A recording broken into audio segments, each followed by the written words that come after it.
महाराजांचा खूप विश्वास होता. परमार्थ करत असताना विश्वासाला अत्यंत महत्व आहे.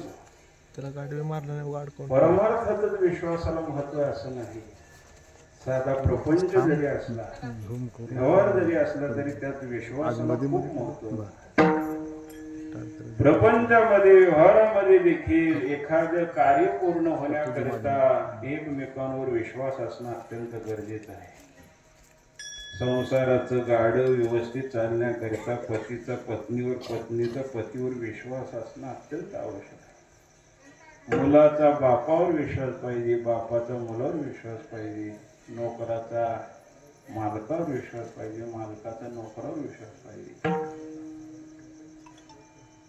गुरुचा शिष्यावर विश्वास पाहिजे, शिष्याचा गुरुवर विश्वास पाहिजे. विश्वासाशिवाय कुठलंही कार्य पूर्णत्वाला जाऊ शकत नाही. एखादा पेशंट जर का दवाखान्यात गेला, डॉक्टरवर विश्वास असल्याशिवाय रोग बरा होऊ शकत नाही महाराज. डॉक्टर म्हटला इकडे इंजेक्शन घ्यावंच लागतं, अमुक घ्यावंच लागतं, ह्या गोळ्या खाव्याच लागतं. ह्याच का खायच्या? नक्की ह्या खाल्ल्यानंतर आम्हाला बरंच वाटल का कायमचं बरं वाटल? अशा मनामध्ये शंका आणून चालत नाही. डॉक्टरवर विश्वास हा ठेवावाच लागतो. हे साधा व्यवहार आहे. व्यवहारामध्ये परमार्थ जसं विश्वासाला अत्यंत महत्व, तसं परमार्थ नव्हे बिलकुलाच्या गोष्टी येते वावा पोटी अनुसा. महाराज म्हणतात परमार्थ हा काय आतुकली भातुकलीचा खेळ नाही. आतुकली भातुकलीचा खेळ म्हणजे हे लहान लेकरं काहीतरी जायते भांडे कोंडे घरामधली जी आई वडील संसार करतात, स्वयंपाक पाणी करतात, ते बघितलेलं असतं. ती बी कुठं तर असं दुपारच्या वेळेला जेवण खाण झालेलं असतं. काही जायते घरातली मोठी मंडळी झोपी गेलेली असतात. मग ही खोडू खोडू खोडू खोडू करत बसतात. 2-4 लेकरे एकत्र येणार, बारकी बारकी भांडी गोळा करणार, घरातल्या काय असेल ते शिजवलेलं चपाती वगैरे काय आणणार, त्यातच काहीतरी तुकडी तुकडी करणार आणि तेच द्यायचे. आतुकली भातुकलीचा खेळ म्हणून खेळणार लहान वयामध्ये. हा परमार्थ म्हणजे काय आतुकली भातुकलीचा खेळ नाही. इथं प्रखर अशा प्रकारे अनुताप व्हावा लागतो. भगवंतावर निश्चिम अशी श्रद्धा निष्ठा असावी लागती. निष्ठा विश्वास असल्याशिवाय परमार्थ होऊ शकत नाही. तुकाराम महाराज स्पष्ट म्हणतात, ज्याला कुणाला परमार्थ रूपी धंदा करायचा असेल त्याला विश्वासाचं भांडवल घेतल्याशिवाय परमार्थ रूपी धंदा करता येत नाही. ज्याप्रमाणे व्यवहारामध्ये एखाद्या मनुष्याला काही दुकान वगैरे टाकायचं असेल, व्यापार उद्योग धंदा करायचा असेल तर त्याला काय लागतं? त्याला लागतं भांडवल. भांडवलाशिवाय जसं उद्योगधंदा होऊ शकत नाही, तसं परमार्थ रूपी धंदा करण्याकरता शब्द मोठे जपून वापरतो महाराज. मी परमार्थाचा धंदा करण्याकरिता म्हणत नाही. कारण उदाहरण तुकोबाईंनी तसं दिलेलं आहे. परमार्थ रूपी करणाऱ्याने परमार्थाचा धंदा केला तो भागणी राहतो. टाक एवढे मग तुझ्या गावाला कीर्तनाला नवे आजकालचा असा प्रकार घडलेला आहे की काही ते ऑनलाईन अशा प्रकारे पेमेंट ॲडव्हान्स मध्ये करावं लागतं. मग ती तारीख लिहून घेतली जाते, मग ते आलं जातं. मग काही कमी जास्त झालं तर रोसून बसतो, मंडपाच्या मागं हाका मारतो. मग ते पूर्णता झाल्याशिवाय तिथून पाय काढत नाही. असे प्रकार ऐकायला मिळतात. आपल्याला काय माहित नाही. परमार्थ रूपी धंदा करायचा असेल तर त्याला भांडवल लागतं. ते विश्वासाचं भांडवल गाठी तरी श्वास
तुकोबाराय सांगतात परमार्थ रूपी धंदा करण्याकरता सुद्धा भांडवल लागतं.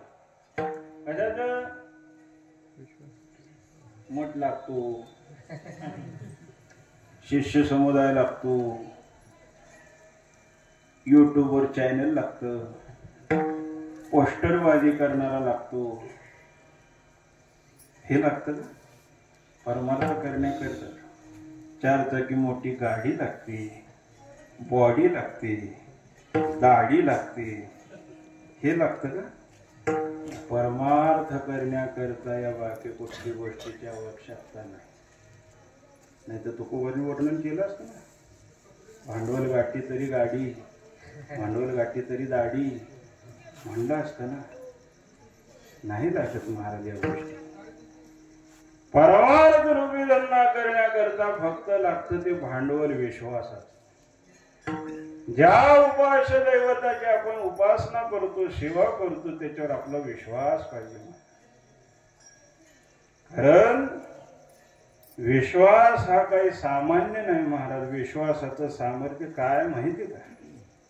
विश्वासाचं सामर्थ्य असं आहे, या परमार्थामध्ये ज्या उपास्य दैवतावर आपण विश्वास ठेवून आपण साधना करतो, त्या विश्वासाचं सामर्थ्य असं की त्या उपास्य दैवतावर काही काळाने साधना घडल्यानंतर सत्ता गाजवण्याची ताकद त्या विश्वासात आहे. विश्वासितो करी स्वामीवरी सत्ता, सकळ भोगिता होय त्याची. त्या स्वामीवर मालकर सेवकाची सत्ता गाजवण्याची ताकद कशात असते? ती विश्वासात. धन्य विश्वासाची जाती देवचित्ती राहिल्या भाविक विश्वासी, पार उतरली त्यासी तुका म्हणे नासी कुतरक्याची कपाळी. भाविक विश्वासी तुका म्हणे नमन त्यासी. तुकाराम महाराज सारखे महान भगवत भक्त देखील म्हणतात माझा साष्टांग नमस्कार आहे त्यांना. कारण विश्वास हा परमार्थामध्ये अत्यंत महत्वाचा आहे. पण जेवढा परमार्थामध्ये विश्वास महत्वाचा आहे, जेवढी विश्वासाची आवश्यकता आहे, तेवढा तो विश्वास कुठं ठेवावा हे देखील माणसाला कळलं पाहिजे. सध्याच्या काळामध्ये एवढं प्रदूषण झालेलं आहे बुवा की नेमकं विश्वास कुठं ठेवावा हेच सामान्य लोकांना कळत नाही. मग कुठल्या तरी भपक्या बुवा बाजीच्या मागं जातो, काहीतरी चमत्कार द्यायचे केलेले पाहिले की लगे लोक आपले निघाले चालले त्यांच्या मागे. तो महात्माच असा असतो की तो स्वतः बहुसागरात बुडालेला असतो. सामान्य लोकांना तो काय बहुसागरात वर काढणार आहे? पोहणे काशी लावितो आणि का म्हणाव्या त्या मूर्खा काय. आता तुकाराम महाराज म्हणतात ते स्वतःच ते बुडलेले असतात बहुसागर. तुम्हाला काय वर काढणार आहे? त्याला जायचे संत म्हणू नका, त्याला मूर्ख म्हणा. अशाच्या मागे जाऊन काही उपयोग नाही. म्हणून विश्वास कुठे ठेवा हे देखील कळलं. काही लोकांचा विश्वास हा धनावर असतो, काही लोकांचा विश्वास हा सत्तेवर असतो, काही लोकांचा विश्वास हा आपल्या नातेवाईकावर असतो. पण संत म्हणण्याचा विचार केला तर हे विश्वासाला पात्र असं ठिकाण नाही. धनावर विश्वास ठेवू म्हणणाऱ्याकरता तुकाराम महाराजांचं बोलणं, तुका म्हणे धन भाग्य अशाश्वत दान. त्या धनाचा काय भरोसा आहे? या धनाचा न धरी विश्वास जैसी तरोवर छाया. धनाचा काय विश्वास आहे माझा? आज धन आहे, लागली एखाद्याला 10-5 लाखाची लॉटरी, घेऊन आला चांगले बंडलच्या बंडल घरी ठेवले आपल्या तिजोरीमध्ये आणि संध्याकाळी मस्त जायचे आनंदात जेवण वगैरे केला आणि घरात झोपला. आणि त्याच्या दुर्दैवाने घरावर जर का दरोडा पडला, राहिलं का धन? अशाश्वत धन, त्याची काही शाश्वती नाही. आज आहे तर धन उद्या नसणार. म्हणून धनावर विश्वास ठेवून काही उपयोग नाही. काही लोकांचा सत्तेवर विश्वास असतो. मग अमुक अमक्या तालुक्याचा आमदार आहे, अमुक अमक्या जिल्ह्याचा खासदार आहे, अमुक अमक्या राज्याचा मंत्री. अरे आज आहे सत्ता तर उद्या नसणार. सत्ता जरी असलं तरी काय तुला आदरावर आहे का? रावणासारख्याची सत्ता मातीत मिळाली, तुझ्यासारख्याची काय मिळणार? एखाद्या तालुक्याचा आमदार असतील, खासदार असतील, मंत्री असतील, पण रावणाची सत्ता एवढी होती की त्यानं स्वर्गावर देखील विजय मिळवला.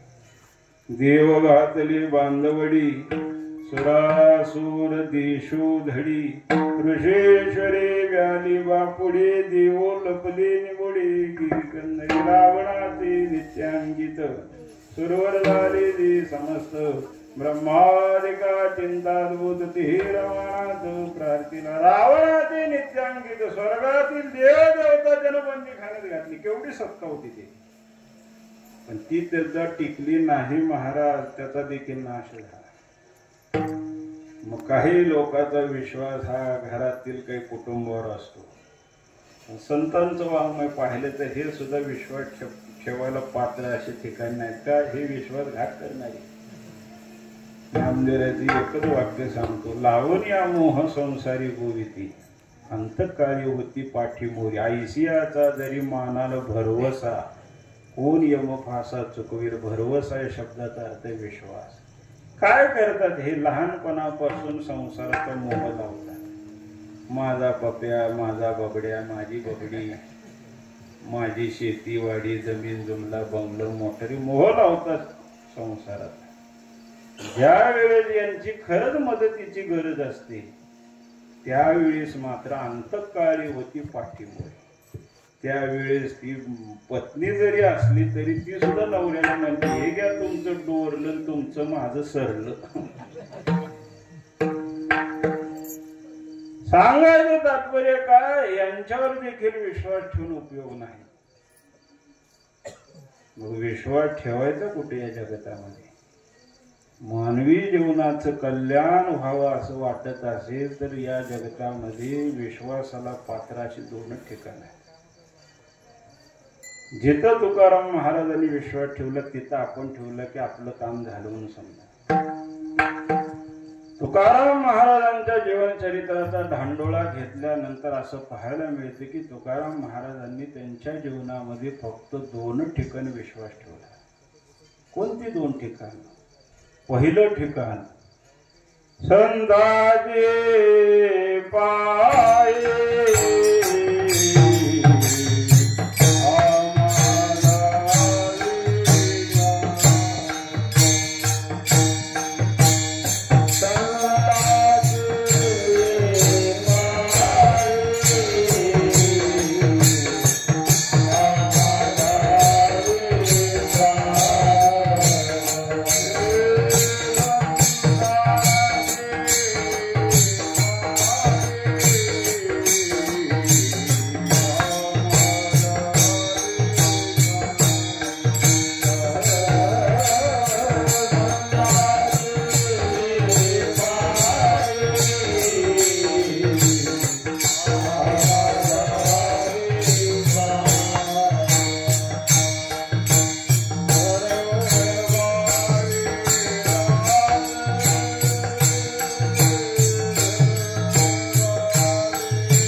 संत महात्मा. साधू संतांवर तुकाराम महाराजांचा विश्वास.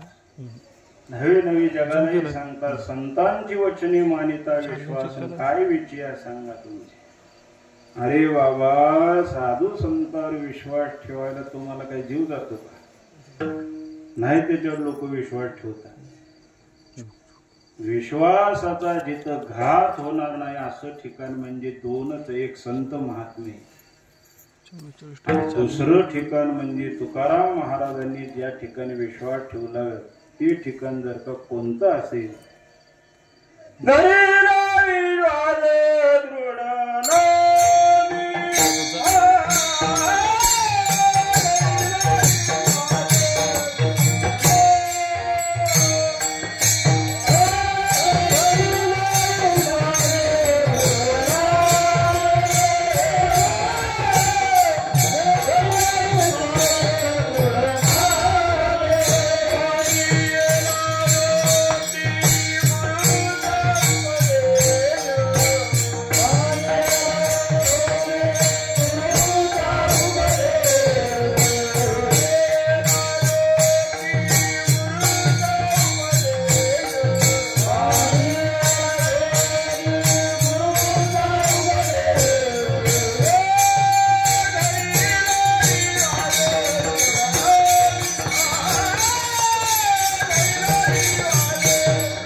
ह्याच्या व्यतिरिक्त महाराजांनी कुठे विश्वास ठेवला?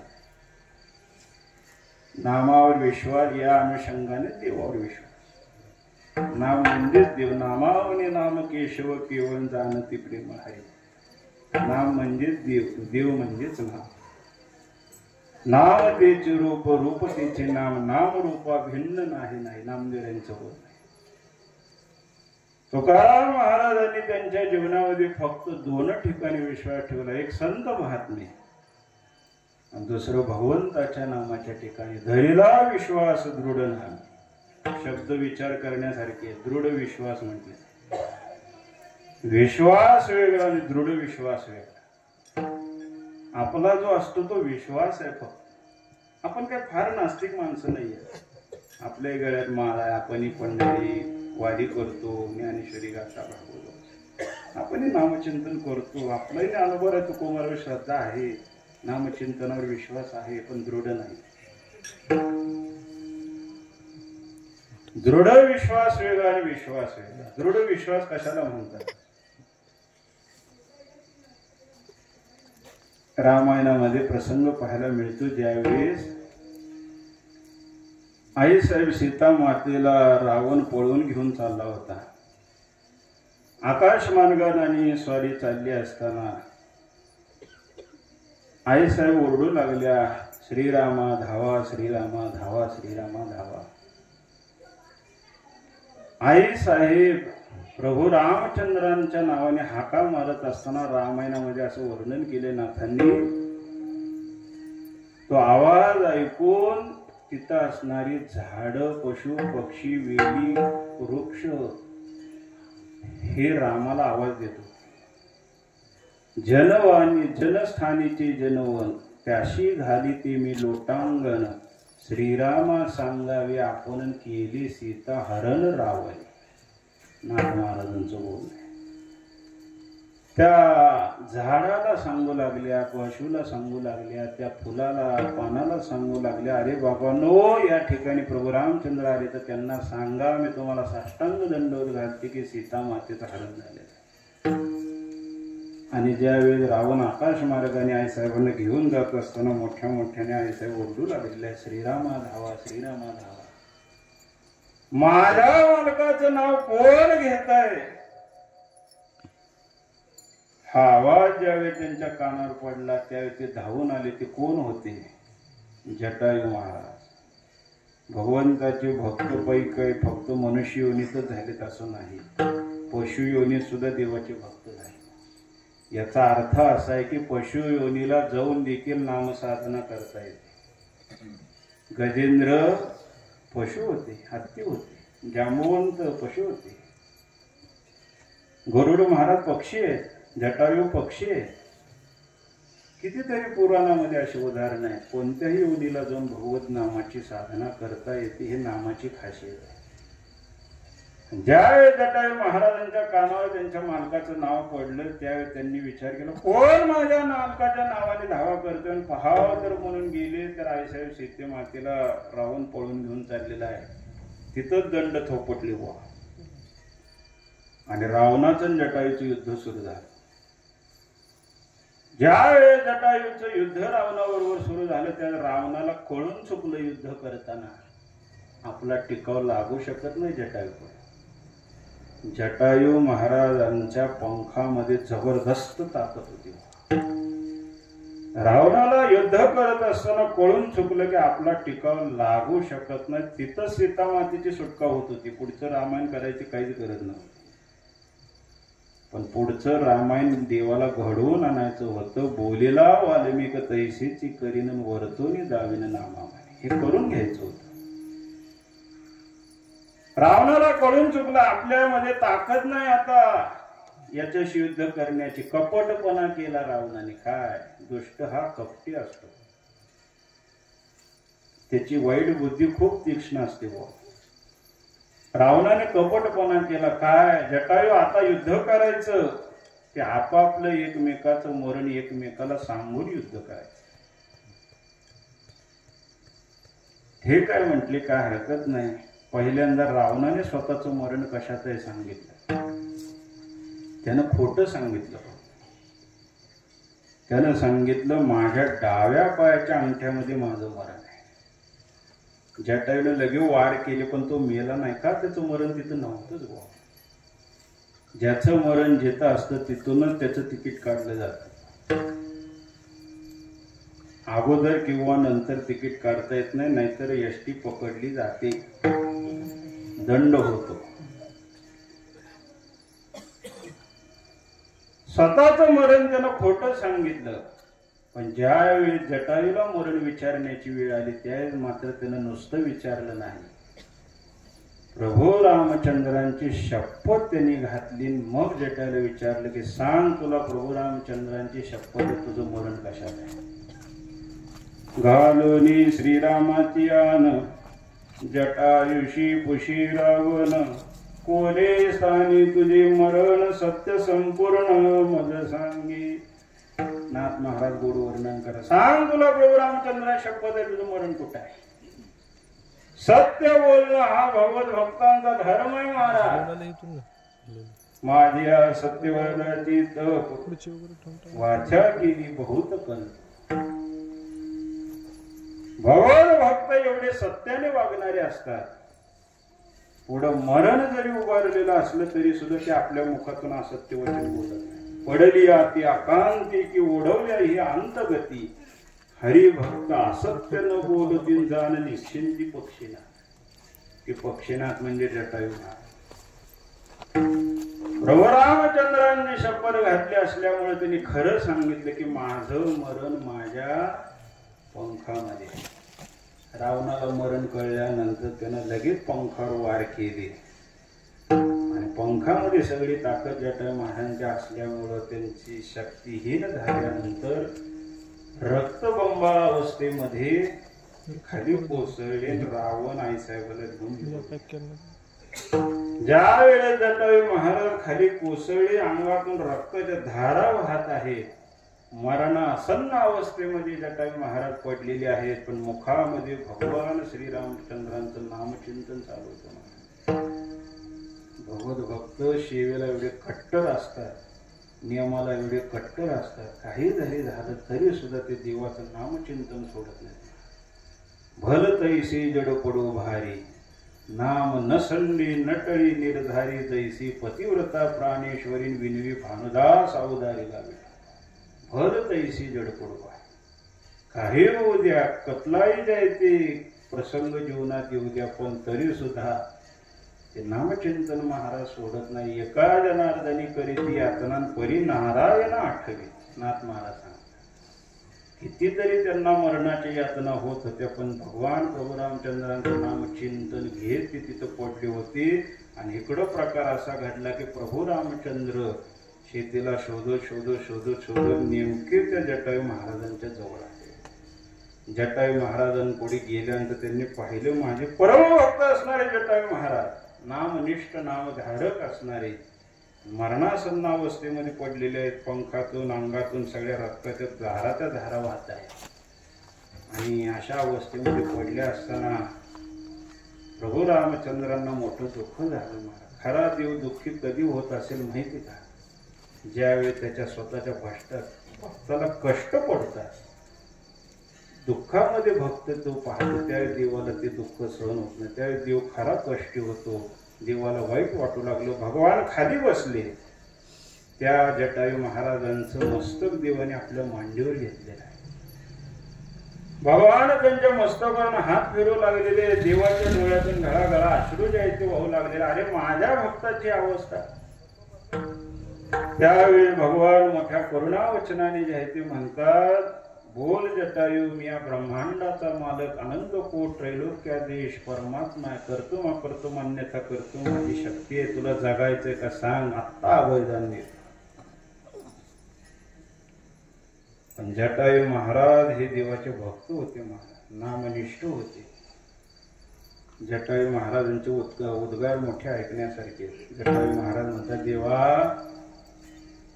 अरे विचार कर बाबा, अशा अंतकाळाच्या वेळेला माझं मस्तक तुझ्या मांडीवर आहे. माझ्या डोळ्यासमोर तुझी जी आहे ती मूर्ती आहे.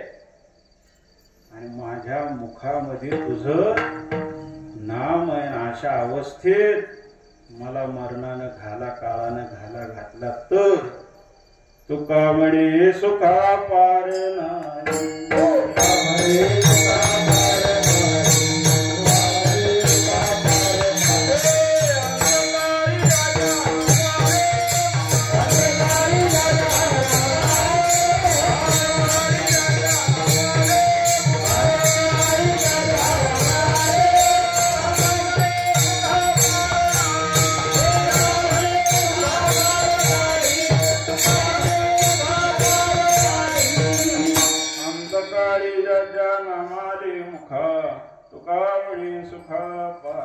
अंतकाळाच्या वेळेला देवाचं नाव मुखाला हजारो जन्माची पुण्य लागते. अंतकाळेच्या मामीवर स्मरण मुक्ता कलेवरून भगवंताचं बोलणं. अंतकाळाच्या वेळेला नाम मुखाला याला आयुष्यभर परमार्थ करावा लागतो. आयुष्यभर नामसाधना करावी लागते. मग अंतकाळाला देवाचं नाव मुखाला येतं. आयुष्यभर दारू पिऊन देवाचं नाव अंतकाळ मुखाला येत नसतं. आयुष्यभर मांसाहार करून देवाचं नाव मुखाला येत नसतं. फार तर काय येईल माहिती का? ज्यानं आयुष्यभर मांसाहार केला त्याच्या अंतकाळाला, त्याच्या मुखाला काय येईल माहिती का? कोंबडी कोंबडी कोंबडी कोंबडी कोंबडी कोंबडी म्हणून. हा त्यावेळी सुद्धा त्याला त्याचाच आठवत. अंतकाळाच्या वेळेला देवाचं नाव मुखाला यायला आयुष्यभर परमार्थ करावा. जटायू महाराजांनी देवाला सांगितलं, देवा अशा अवस्थेत परम भाग्यामध्ये माझं मरण आहे की जे मरण, जे भाग्य तुमच्या वडिलाला प्राप्त झालं नाही ते भाग्य मला प्राप्त होत आहे. आनंदाने मी मरण स्वीकारायला तयार, मला जीवनदान नको. देवाला दुःख वाटलं, जटायू महाराजांना आनंद वाटला. देवाला वाटलं प्रभू रामचंद्रांना माझ्या भक्ताचा अंतकाळ मी गोड करणार नाही तर कोण करणार का? भक्ताचं कोड कौतुक करून हे देवाचं कर्तव्य. निज भक्ताचे कोड कौतुक करूच आणि ब्रह्मांड नाही. या न्यायानुसार देवाने शेवटचं पाणी जटायू महाराजाला पाजण्याकरिता म्हणून जगातली सगळ्या तीर्थांना हाक मारलं. हे गंगे, चंद्रभागे, यमुने, सरस्वती, भागीरथी सगळ्यांनी इथे आलं पाहिजे. आता या क्षणाला माझ्या जवळ जटायू महाराजांना तीर्थ द्यायचं. आता देवाने बोलवल्यावर कोण येणार नाही सांगावर कोणाची ताकद आहे का? नाही, देवाने बोलवल्यावरच जावं लागतं. म्हणूनच देव आज्ञा म्हणते. देवाने हाक मारली सगळ्या तीर्थांना. हो हो म्हणती तीर्थी सकळी मग मिनली आपुलेली मिळी गुप्तरावली आता काळी आज्ञाशीर सारा वंदिती देवाच्या आज्ञा वंदन केले सगळे तीर्थ त्या ठिकाणी हजर झाली सगळ्या तीर्थाचं तीर्थ भगवंताने आपल्या हातावर घेतलं आणि जटायूच्या मुखात घालू लागले एकच घोट पिले दुसरा घोट देव पाहायला लागल्यानंतर थोडी मान वाकडी केली जटायू महाराज देवाने विचारलं अरे बाबा पे ना अंतकाळाच्या वेळेला मी स्वतः ब्रह्मांड नाही परमात्मा तुला पाणी पाहतोय पे एकच घोट पेला दुसरा घोट पे त्यावेळी जटायू महाराजांनी जे उत्तर दिलं ते मोठं अलौकिक होत देवा तुम्ही माझ्या मुखामध्ये तीर्थ घालू लागलेला शेवटचं पाणी मला पाजू लागलेला आहात पण ज्यावेळी तुम्ही तो घोट पाण्याचा माझ्या मुखात सोडतात आणि ते पाणी माझ्या नरड्याच्या खाली उतरेपर्यंत माझ्या मुखातून जो काही तुमच्या नामाचा ओघ चालू आहे ते पाणी नरड्यातून खाली उतरेपर्यंत तेवढ्या क्षणापुरतं तो ओघ नामाचा माझ्या मुखातला बंद राहतो आणि नेमका त्याच क्षणाला जर का मला काळाने घाला घातला तर ते पाप कुठं फेडू सांगा याला म्हणतात धैर्यला विश्वास दृढ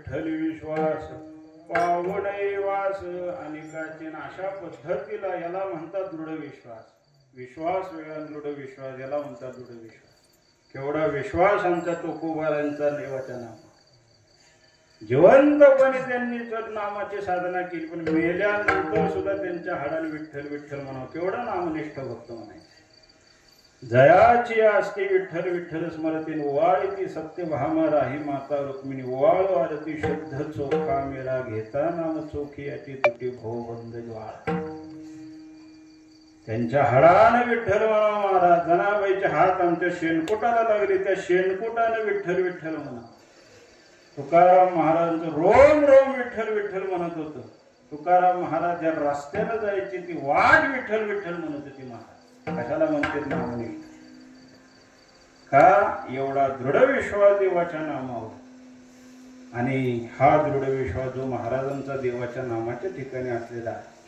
तो एके दिवशी असा मुखावाटे भडभडून बाहेर पडला कारण एक मानसशास्त्राचा सिद्धांत आहे महाराज माणसाची एक मानसिकता जे माणसाच्या अंतःकरणात असतं एक ना एक दिवस मुखावाटे बाहेर पडतो भले माणसाने किती जरी दाबायचा प्रयत्न केला किती जरी बाहेर बोकायचा नाही प्रयत्न केला तरी सुद्धा ती एक ना एक दिवस बाहेर येतच अंतरी ती धावी स्वभावी बाहेरी धरिता हे परी आवर येणं किंवा किती जरी आवरण्याचा प्रयत्न केला तरी ते आवरू शकत नाही तुकाराम महाराजांच्या मुखा अंतःकरणामध्ये जर का काय असेल तर आंतरिक विश्वास अखंड नामाचा देवाच्या नामाविषयी अखंड विश्वास महाराजांचा असल्यामुळं तो एक दिवशी असा मुखावाटे भडा भडा भडा भडा बाहेर पडला कधी बाहेर पडला तुकाराम महाराजांच्या समकाळामध्ये काही जायची मोठी सभा भरली होती त्या सभेला मोठे मोठे संत महंत सिद्ध ऋषी आले होते देवगावामध्ये या सभेचं नियोजन आयोजन झालेलं आणि मोठे मोठे पगडीवाले ज्ञानी योगी पंडित सिद्ध मुनी साधू ऋषी आले होते आणि तिथं सभा भरली होती अफाट जनसमुदाय जायचे गोळा झाला होता हजारोनी लोक जायचे आली होती आणि त्या सभेचा मुख्य विषय होता की कलियुगामध्ये भगवत प्राप्तीसाठी कोणतं साधन केलं या विषयावर मोठ्या मोठ्या विद्वानांची ती सभा ज्यावेळी आयोजित केली होती आणि तिथं चर्चा सत्र असं जे भरलं होतं मोठे मोठे जे मुनी ऋषी सिद्ध साधक आले असताना ती चर्चा चालली असताना तुकाराम महाराज जवळून जात होते त्यांनी विचार केला, चला मोठ्या विद्वानांची सभा आहे, ज्ञानी लोक आलेत, अभ्यास केलेला आहे, ग्रंथ अनेक त्यांनी जायचे सोडवलेले आहेत, काहीतरी मोठ्याच्या मुखातून चांगलं आपल्याला ऐकायला मिळेल. म्हणून तुकोबारा आपल्या सगळ्या लोकांच्या माग शेवटच्या जयंती बाकावर जाऊन बसले. ऐकावं म्हणले काहीतरी. तिथं ज्या विषयावर सभा चालू होती तो विषय म्हणजे कलियुगामध्ये भगवत प्राप्तीसाठी कोणतं साधन केलं पाहिजे. अनेक विद्वान तिथं आली होती, योगी जपी तपी ध्यानी संन्यासी. म्हणजे प्रत्येकाने उठावं आणि आपापली साधनाचं महत्व सांगा. जे योग करणारे लोक होते, महात्मे होते, योगी होती, त्या योग्यानं उठायचं, समोर यायचं आणि योगाचं महात्म्य सांगायचं. बघा, योग करा कलियुगामध्ये आणि योग केल्यानंतर तुम्हाला देवाची प्राप्ती होईल, असं ती योगाचं महत्व सांगायचं. जप्याने उठावं त्यानं सांगायचं, कलियुगामध्ये भगवत प्राप्तीसाठी जप करा. तप्यानं उठावं त्यानं म्हणावं, कलियुगामध्ये भगवत प्राप्तीसाठी तप करा. ध्यानाने उठावं त्यानं म्हणावं, भगवत प्राप्तीसाठी ध्यान करा.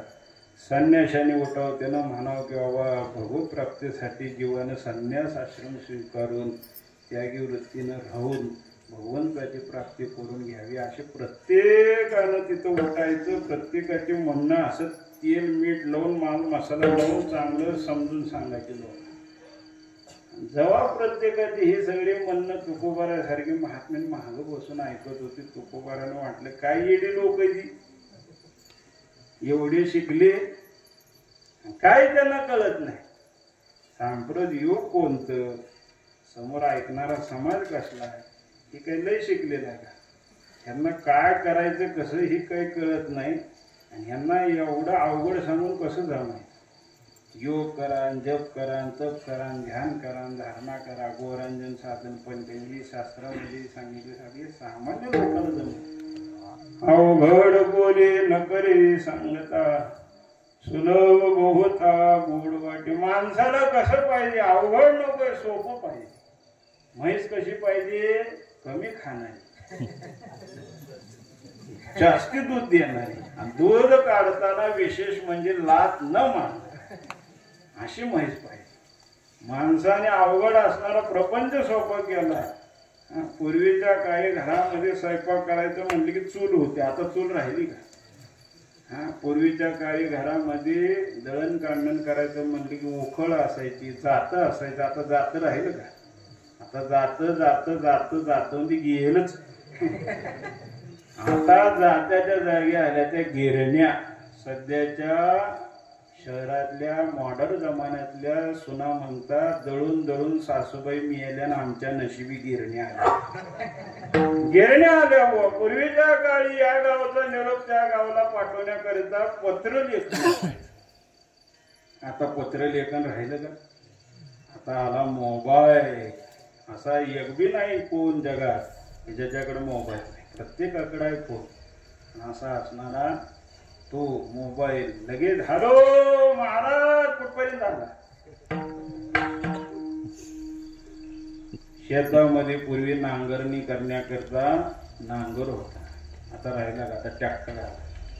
हे सोपं प्रत्येकाला आवडतं, अवघड कोणी न तरी सांग. तुकाराम महाराजांनी सगळ्याची चर्चा ऐकली. माग बसून त्यांना वाटले काय इडी लोक आहेत, नाही त्या आडमार्गाला चाललेले आहेत.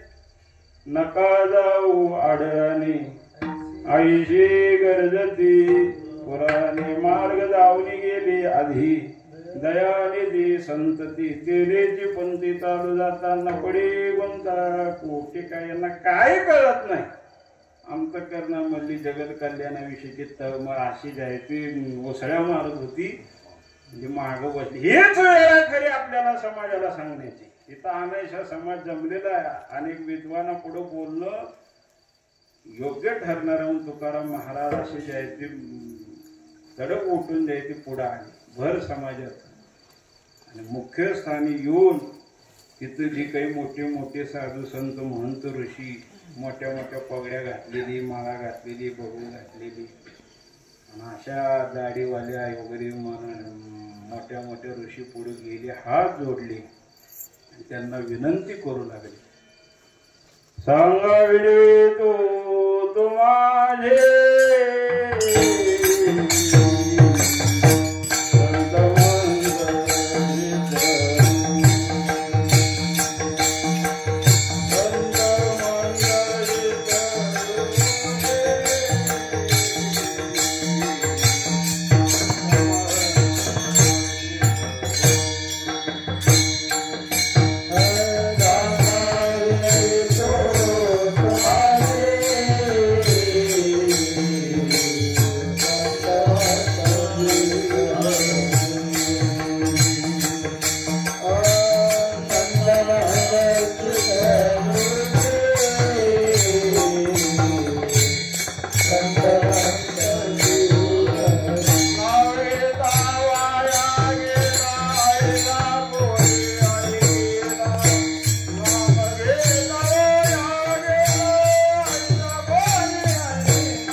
सिद्ध ऋषी त्या सर्व साधू संत महात्मा पुढे गेले आणि हात जोडून विनंती केली, हे माय बापांनो, ज्या विषयावर चर्चा करण्याकरता तुम्ही आज इथे उपस्थित झालेला आहे त्याविषयी मला काही बोलण्याला परवानगी द्या अशी माझी विनंती.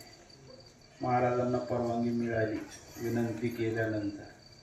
आणि तुकाराम महाराजांचा असा पारा चढला होता, काय कळत नाही ह्यांना, काय सांगावं काय नाही, काय बी परडतो लोक. ज्ञान मिळवलं म्हणजे लय शाना झाला काय, ग्रंथ वाचले म्हणजे काय लय शाने झाली का लोक, काय बी सांगतात लोकांना, कुठं बी न्यालाय संप्रदाय, अशी पद्धत असते का? असं नसतं. प्रत्येकाची हाजरी घेतली तू कोण, हे योग्य तुला माहित नाही का, वाचली नाही का भगवद्गीता? क्लेशोधिकतरस्तेषां मव्यक्ता सत्ततीत साम अव्यक्ता गतिर् दुःखम धीर्भिर्वाप्यते वाचोन योगादेनी बळी अधिक काय मिळी आयसे ना यागळी कष्टची. त्या ज्ञानोबारांचं काय बोलणं, वाचली नाही का ज्ञानेश्वरी? तू योगिया दुर्लभ माहित नाही का तुला? योग्याला दुर्लभ आहे. ताने तानाची प्यावी, भुकील्या भोगती खावी, अहोरात्र मावा चित्त वेडा उष्ण पांग. वाचली का नाही ज्ञानेश्वरी? कोणाला? योग्याला. त्याची हाजरी घेतली पाहिजे. योग करणं सोपं आहे का?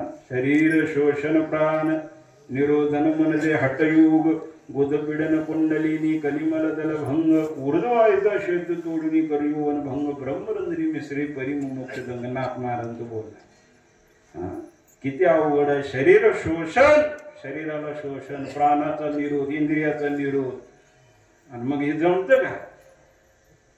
आपलं म्हणजे जीवारसाकडे ओढी, ही असली अवस्था इंद्रियाची. मन स्थिर नाही, माझ्या हातीन इंद्रिय धावता, अशी आपली अवस्था. कधी जमायचं हे सगळं? तप्याला सांगितलं, तुला माहित नाही तपश्चर्या करणं किती अवघड आहे. ध्यानाला सांगितलं, ध्यान लावणं किती अवघड आहे. संन्यासाला सांगितलं किती अवघड आहे संन्यास घेणं. संन्यास म्हणजे का नुसतं भागव घातलं म्हणजे संन्यासी झाला. प्रखर त्यागी वृत्ती असावी लागते मला. ती जमल का सामान्याला? जेव्हा सगळ्याची हाजरी घेतली, सगळ्याची मत तुकोबरीने खोडून काढली, ह्याच्यानं देव मिळत नाही, त्याच्यानं देव मिळत नाही, हे साधन योग्य नाही, ते साधन योग्य. तिथं जमलेल्या विद्वानांनी तुकाराम महाराजांना प्रश्न केला, महाराज आमची सगळी साधनं तुम्ही ठीक आहे म्हणता, या साधनाने कलियुगामध्ये अवघ्या वाटा झाल्या, शीन कलीन घडे साधन उचित विधिविधान न. ठीक आहे, मान्य आहे. आमच्या साधनाने देव प्राप्त होणार नाही, किंवा प्राप्ती होणं अत्यंत कठीण आहे. तुम्ही एखादं साधन सांगा असं म्हटल्यानंतर मग महाराज म्हणता, आता तुमची गाडी आली रुळा.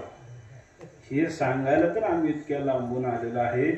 आणि ते सांगत असताना तुकाराम महाराजांची सांगण्याची पद्धत जरा वेगळी आहे. काय वेगळी आहे? व्यवहारामध्ये बोलण्याच्या काही पद्धती असतात.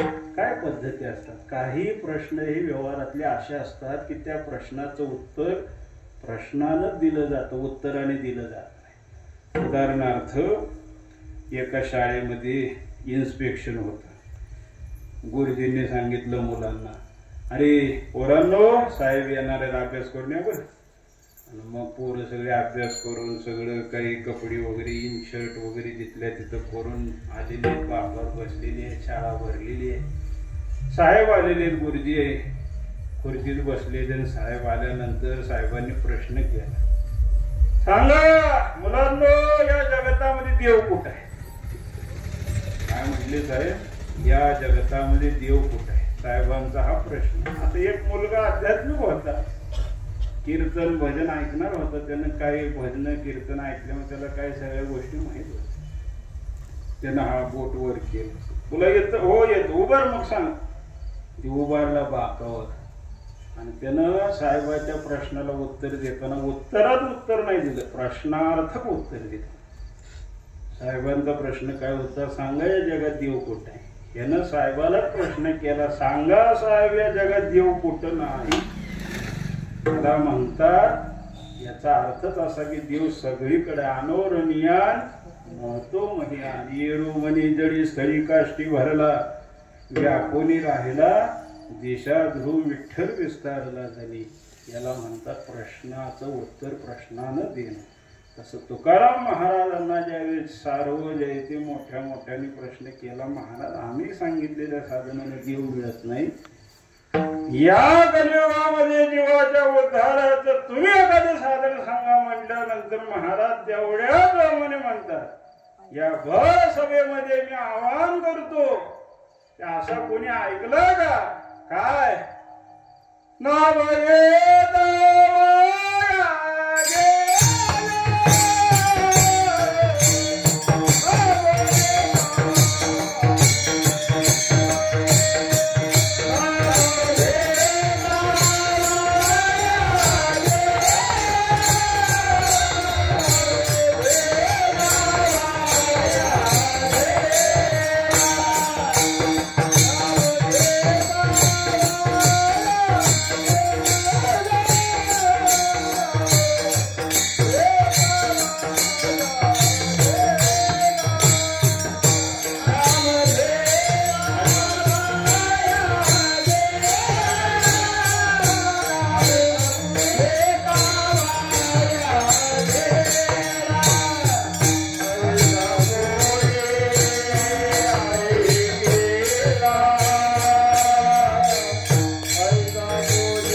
प्रश्नार्थक दिलं, पहिलं चरणी प्रश्नार्थक, असा कोणी ऐकला का?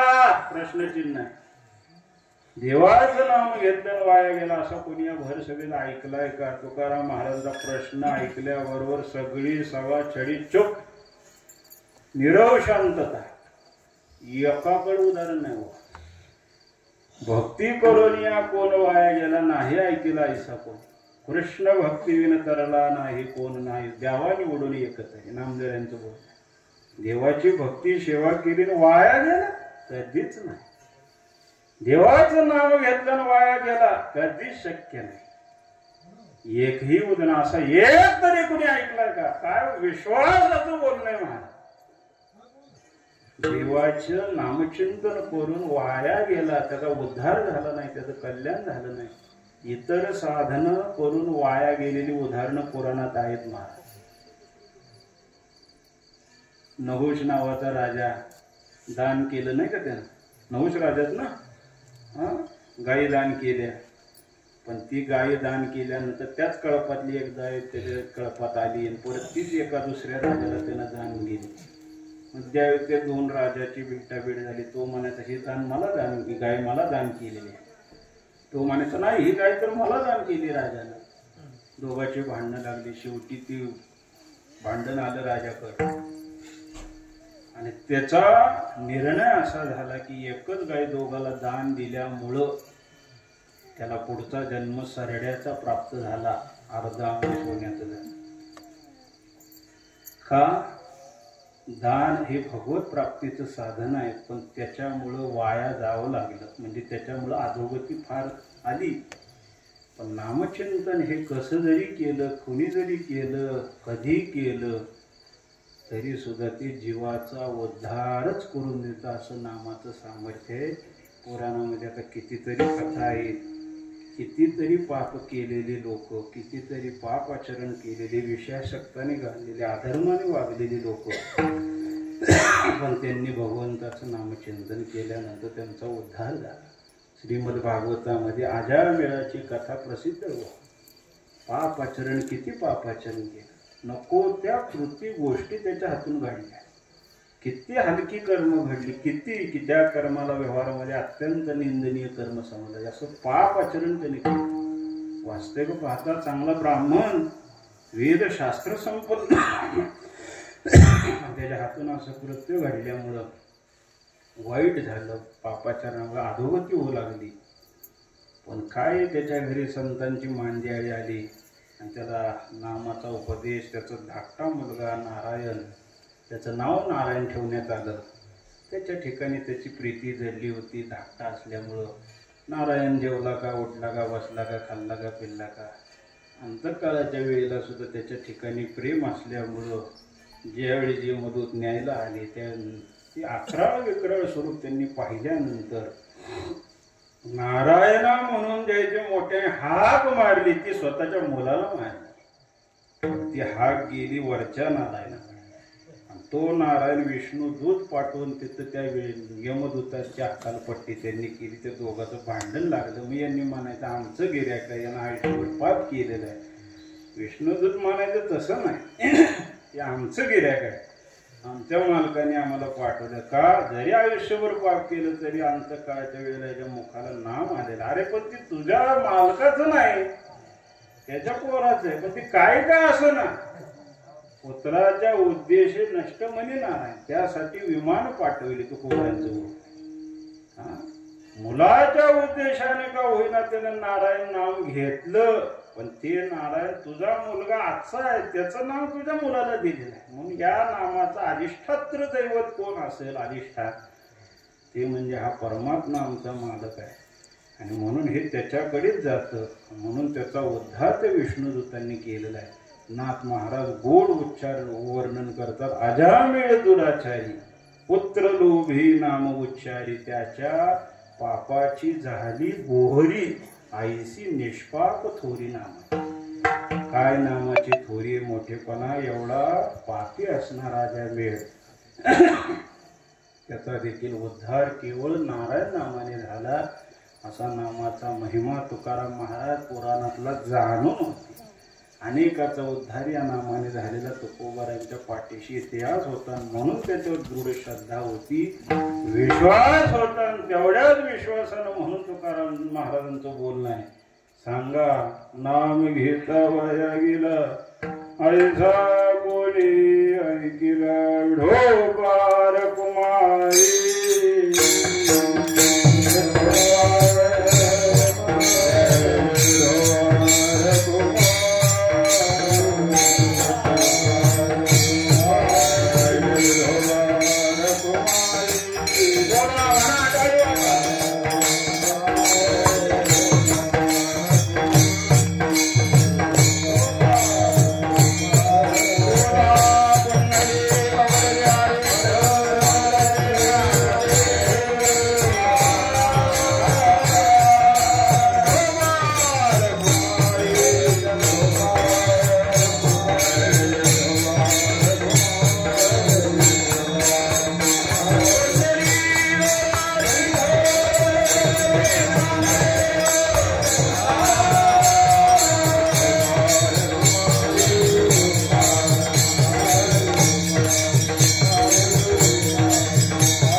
ऐकिला सांगा विनवितो तुम्हासी संत मंत सिद्ध ऋषी तुकाराम महाराजांनी प्रश्न केला, सांगा नाम घेता वाया गेला, देवाचं नाम घेतलं वाया गेला, कुणी ऐकलंय का? द्यावर एखादं तरी उदाहरण आहे का कुणा?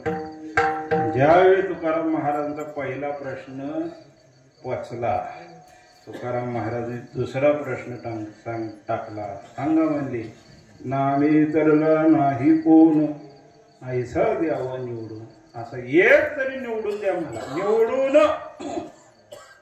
देवाचं नाम घेतलं तरला नाही. संतांचा विश्वास असा आहे, देवाच्या नामानं माग तरले, आता तरतायत पुढे सुद्धा तरणारच आहे. तरली तरती हा भरवसा, नामधारकाचा ठसा. भरवसा या शब्दाचा अर्थ विश्वास. ऐशी अनंत अपार नामे तरले चराचर नाम पवित्र आणि परिकर रखमादी वराती तुकोबारानं माहित होतं, म्हणून तुकाराम महाराज नामे तरला नाही. आणि माणसं तरली एक काय नवल आहे, त्रेतायुगामध्ये दगड तरली. प्रसंग सर्वांना ज्ञात, मी काही विस्तृत सांगत नाही. दगड तरली मला, दगड त्रेतायुगामध्ये प्रभू रामचंद्र लंकेत जायचं होतं, काय केलं? मारुतीरायाने श्रीराम असं अक्षर लिहावं त्या पर्वतावरून, ती समुद्रात टाकावी, ती पाण्यात तरंगायची. उदकी तारिली पाषाण हे महिमान नामाचे. देवाच्या नावाने दगड तरत असतील, तुमच्या आमच्यासारखी दगड तरत नाही. आपल्यासारखी दगड तरत नसेल तर आपल्यापेक्षा दगड बरी म्हणायची. तयाहुनी दगड बरी दिवा तुका म्हणे, ऐसी बुद्धी ज्याची जड, तयाहुनी दगड बरी. महाराज देवाच्या नामाची ख्याती अशी की देवाच्या नावाने दगड करतात, मग तुम्ही आम्ही करणार नाही. विश्वास पाहिजे फक्त, बाकी काही नको. पण सध्या माणसं इतकी शंकेखोर झालीत महाराज, नाही तिथं शंका घेतात. लोक म्हणतात असू दे, लोक म्हणतात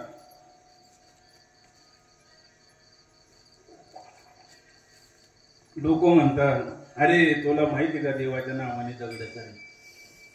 चार लोक एकत्र आल्यावर दुपारचे जेवण वगैरे झाल्यावर कट्ट्यावर बसल्यावर गावातल्या काय काम असतं लोकांना, उगं ह्याचं काढत बसायचं, नाही त्या विषयावर माहिती चर्चा करायची. विषय निघाला, दगड तरली. माहिती का तरली? त्यावेळी तर पाणी तसं त्या दगड तरली. दुसरा म्हणला अरे तसं नाही, त्यावेळी दगड तशी होती ती पाण्यात तरंगायची. तिसरा म्हणला तसं बी नाही, मग त्यावेळेची जी काही दगड टाकणारी वानर होती का नाही, त्यांना कोण्यातरी देवाचं वरदान होतं म्हणून ती दगड तरली. नाथ महाराजांचं भावार्थ रामायण वाचा. नाथ महाराजांनी या सर्व शंकेचं खंडन केलं. नाथ महाराज म्हणतात, नव्हे समुद्राचे लक्षण, नव्हे पाषाणाचा गुण, नव्हे वानरी वरदान, राम नाम प्रताप. समुद्राचं लक्षण नाही, पाषाणाचा गुण नाही, वानरांना कसलं वरदान नव्हतं, हे केवळ उदकी तारिले पाषाण हे महिमान नाम आहे. देवाच्या नामानच दगड तरली महाराज, असा या नामाचा अधिकार आहे. खूप असं काही सांगता येईल आपल्याला, तेवढी वेळ द्यायची मर्यादा संपून गेलेली आहे. म्हणून महाराज अगदी विश्वासानं त्या भैरसभेत म्हणतात, नामे तरला नाही कोण, ऐसा द्यावा निवडून. असा एखादा निवडून द्या, फार काही नाही, एकच निवडून द्या की देवाचं नाव घेतलं तरला. नामाच्या योगाने सगळे तरले महाराज.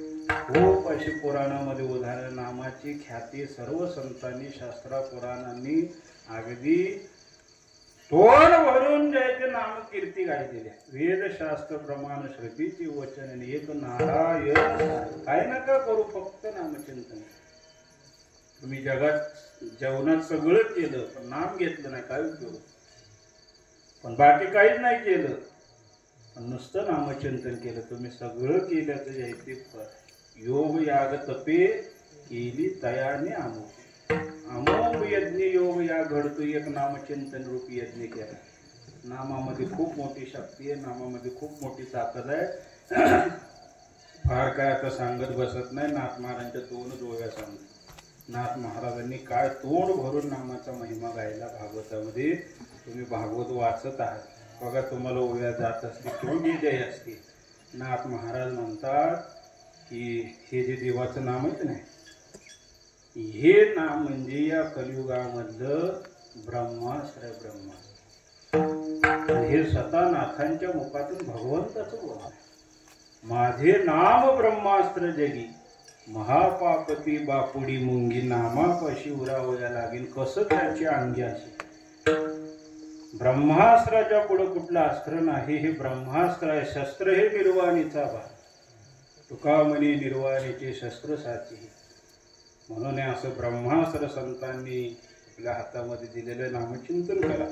नवे नवीन नाथ महाराज अगदी पुढे जाऊन म्हणतात, अरे किती विश्वास आहे बघा संतांचा नामा.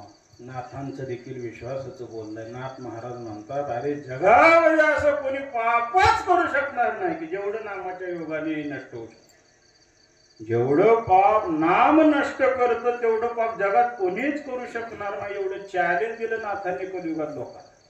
करून दाखवा. जेवढे नामाची निज शक्ती तेवढी पाप नाही त्रिजगती. नामापाशी चारी मुक्तीन जाण निश्चिंती विद्या. जेवढं नाम पाप नाशू शकतं तेवढं पाप जगात कोण करू शकत नाही, किती जरी करणार असला तरी. कारण नामाचा पाप नष्ट करण्याचा जर का वेग पाहिला तर जळतील पापे हरि उच्चारली अनंत पाप राशी जातील अशी. क्षण मात्रे 2 तास कीर्तन झाल्यानंतर ना एका क्षणात नामाचा स्पीड आहे. आजकालच्या गाड्या बी एवढ्या वेगाने धावत नाही. तिथे बी मोठा हायवे करू द्या, मेट्रो जरी आले तरी नाम इतका स्पीड त्याच्यामध्ये नाही. जबरदस्त स्पीड आहे. हे संतांनी ताकद, देवाची सगळी ताकद कलियुगात नामात आहे.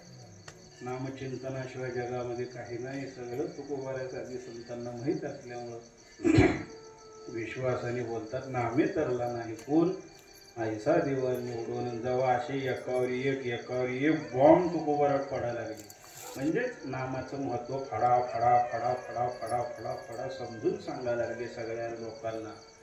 एकदम भानावर बापरे, आपण कोण्या लोक असं बोलतो.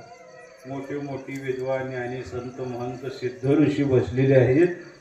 त्यांच्या समोर आपण एवढ्या अधिकारवाणीनं जे आहे ते बोलतोय. मर्यादा सांभाळणारे होते तुकाराम. मग भानावर आल्यानंतर मग तुकोबारांनी हात जोडले आणि त्यांची माफी मागितली. सलगीच्या उत्तर तुका म्हणे क्षमा करा. तुका म्हणे माय बापा मदवरी गोपू नका, माझ्या रागू नका. पण माय बाप जे खरं आहे ते मी बोललो, जे जगाच्या उद्धाराचं आहे ते मी बोललो. खरंच नामचिंतनासारखं या जगतामध्ये दुसरं साधन नाही. नामावरती थोर नाही पै अनेकन जनाशी तारक हेच एक नामजरांचं बोलणं आहे. असा या नामाचा महिमा आता सांगल तेवढा कमी आहे. आणि तुकोबारा त्यांची क्षमा मागतात आणि रजा घेतात. तुकोबारांनी रजा घेतल्यानंतर आपण बी तिथं थांबणं योग्य नाही. ज्ञानेश्वर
सर्व संतांच्या चरणावर समर्पित करून या ठिकाणी सेवेला पूर्णविराम.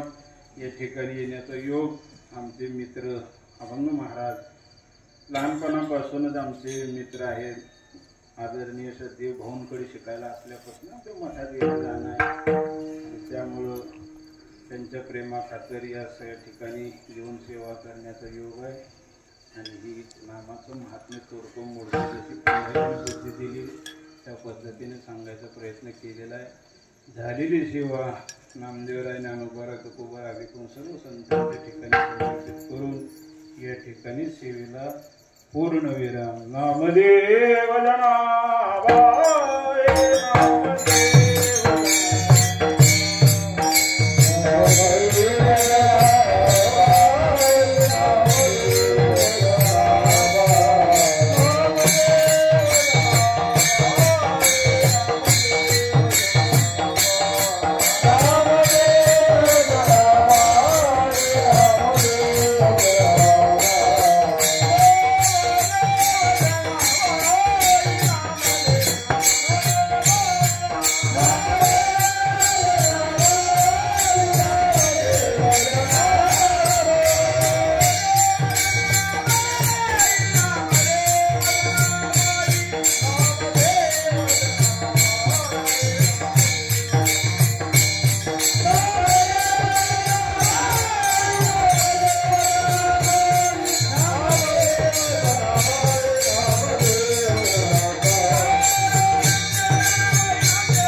हा